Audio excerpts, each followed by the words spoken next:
I'm Dr. Kenji Ehrlich. We'll be working on Greg here today.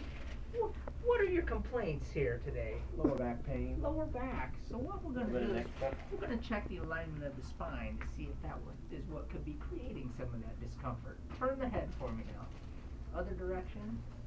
Back to the center. Okay. So what we have here, a little tender here. Yeah. This is what's called a subluxation, vertebrae out of place, causing pain on the in the spinal cord. So he has several of these. We verified them with X-rays. So we have him coming in. This is a regular visit that he'll be doing. So let it relax now. Okay. There we go. Find it. Locking it up. So we've got another little spot right here. Take a deep breath. All the way out. Let those shoulders go. Very good. And one more right here. Turn over on your back. Okay.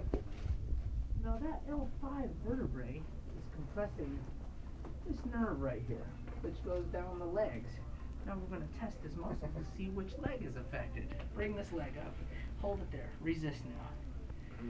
Not very strong there. Bring this side up. Resist. Good strength there. So his left leg is actually being affected. So I'm just like a body electrician. I'm just here to turn the power on. Just to reconnect. There you go. Face up now. And then bring that leg up again. Okay. Resist now. And now it's strong. And that concludes our session here today.